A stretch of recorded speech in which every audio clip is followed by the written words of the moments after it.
Cleopatra. The name alone conjures up images of an all-powerful queen, the lover of Roman generals, the last pharaoh of Egypt. Her story is legendary. But what history often forgets is that when she took the throne in 51 BCE, she wasn't supposed to rule alone. Her father's will laid out a plan for her to share power with her siblings. Yet one by one, they all vanished. This is the story of how Cleopatra's brothers and sister disappeared, and how a ruthless Game of Thrones left only one ruler standing. So what really happened to them? Our story kicks off in 51 BCE, a year of immense turmoil in Egypt.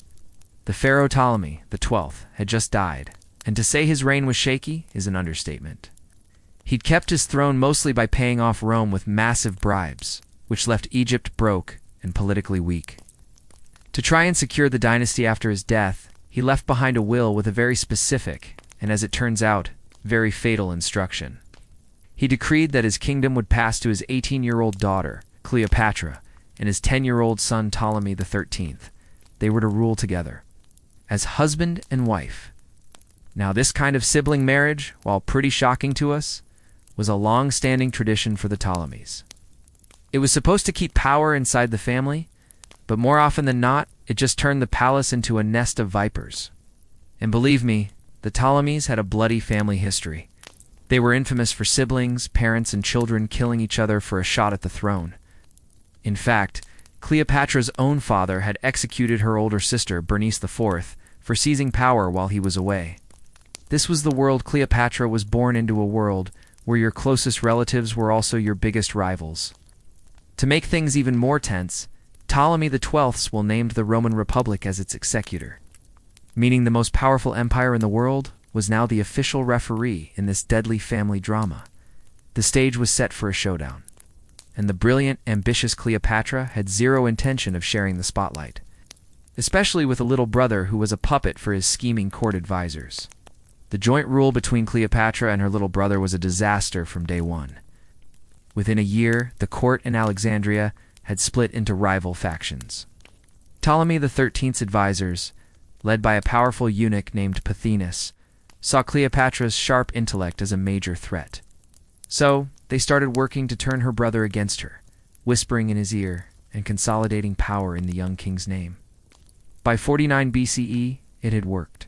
Cleopatra's name was scrubbed from official documents, and she was forced to flee Egypt, taking her younger sister, Arsinoe, with her. She was now in exile, but she was far from defeated. Cleopatra immediately started gathering a mercenary army, fully intending to take back her throne by force. This family feud was suddenly interrupted by the arrival of a man who would change everything, Julius Caesar. Caesar wasn't there for Egypt. He was chasing his rival Pompey the Great.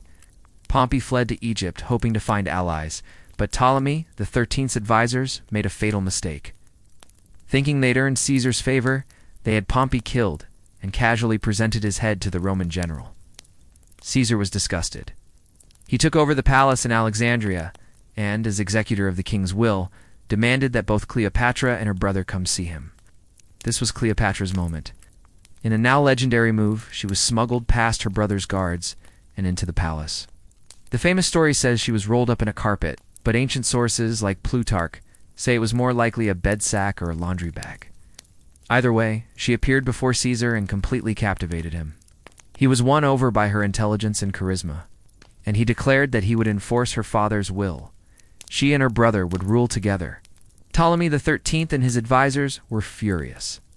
They unleashed their army on Caesar's outnumbered troops, trapping him and Cleopatra in the royal palace. The war raged for months. It all came to a head in 47 BCE, at the Battle of the Nile. Caesar, backed by fresh Roman legions, crushed Ptolemy's army. The young king, now only about 15, tried to escape across the river, but his boat flipped and he drowned, weighed down by his own golden armor, one sibling down. His death was suspiciously convenient, a direct result of him picking a fight with his sister and her new, very powerful Roman boyfriend. The first obstacle to Cleopatra's sole rule was gone for good. While the war with Ptolemy XIII was raging, another rival made a play for the throne. Cleopatra's younger sister, Arsinoe IV, ambitious and defiant, Arsinoe saw the chaos as her big chance.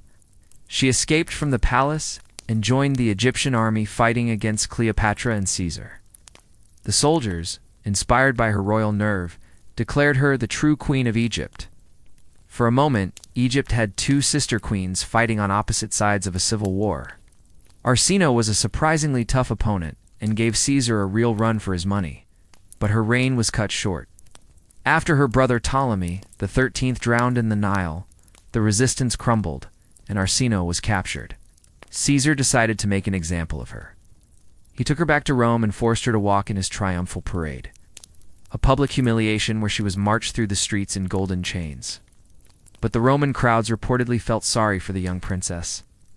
Maybe that's why Caesar spared her life. Instead of executing her, he exiled her to the Temple of Artemis in Ephesus, sacred sanctuary where she was supposed to live out the rest of her life in peace. But for Cleopatra, an exiled sister was still a sister with a claim to the throne. For years, Arsinoe was safe within the temple walls, but that safety wouldn't last. In 41 BCE, Cleopatra's new ally and lover, Mark Antony, was in charge of the East.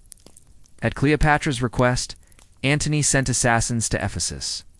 In a shocking act of sacrilege, they violated the holy sanctuary and killed Arsinoe. The second sibling was gone. This wasn't an accident or the fortunes of war. This was a cold, calculated assassination that sent a clear message about how far Cleopatra would go to keep her crown. All right, quick pause. We're in the middle of one of history's most ruthless power grabs. If you're enjoying this, look into the dark secrets of the Ptolemaic court. Do us a favor and hit that subscribe button. You won't want to miss how this story ends. With one brother drowned and a sister exiled, Caesar needed to stabilize Egypt.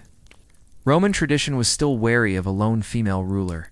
An Egyptian custom called for a male pharaoh, so a new plan was made. Cleopatra was officially made co-ruler with her youngest brother, the 12-year-old Ptolemy the 14th, and yes, once again, Cleopatra was forced into a political marriage with her brother. Though given the custom, it's plausible they were officially wed. There's little evidence of a formal ceremony. In reality, this was a marriage in name only. The real power was Cleopatra, and her true partner was Julius Caesar, with whom she now had a son, Caesarion. Ptolemy the 14th was just a placeholder king who posed no real threat. For 3 years, everything was relatively stable. Cleopatra even went to Rome with her brother-husband and her son to live as Caesar's guest. But then, in 44 BCE, everything fell apart. On the Ides of March, Julius Caesar was assassinated. Suddenly, Cleopatra's protector was gone, and she was in a very dangerous position back in Rome.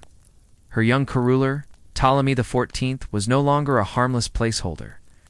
He was getting older, and he represented a rival claim to the throne Cleopatra wanted for her own son.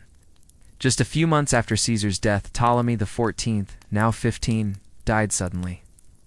The timing was, to put it mildly, suspicious. Many ancient historians, like Josephus, flat out state that Cleopatra poisoned him. While we don't have a smoking gun, the motive couldn't be clearer. With her last brother gone, Cleopatra was free to name her 3-year-old son, Caesarion, as her co-ruler. This move erased her last family rival and secured the line of succession through her child with Caesar. The third sibling had vanished. The pattern was complete. Every single sibling who had a claim to Cleopatra's throne had been systematically and mysteriously removed. Conclusion? A survivor or a killer? So, let's recap. Ptolemy the 13th, drowned fighting his sister. Arsinoe 4, assassinated in a holy temple on her sister's orders. Ptolemy the 14th, died under a cloud of suspicion right when he was becoming a threat. The story of Cleopatra's siblings is a brutal tale of ambition and survival. She was born into a family that treated murder as a political tool. Her own father had killed her sister to get his throne back. In a world like that, the line between self-preservation and cold-blooded ambition is incredibly thin. Historical record paints a pretty damning picture. Each of her siblings' deaths was incredibly convenient, removing another piece from the board until she was the only one left. Cleopatra did what she had to do to win in the deadly game she was born into. She outplayed, outsmarted, and outlasted all of them. But that leaves us with the big question. Was Cleopatra a brilliant survivor, forced to make impossible choices to protect herself and her kingdom? Or was she a ruthless killer who wouldn't let anyone, not even her own family, stand in the way of absolute power? What do you think? Let us know in the comments below.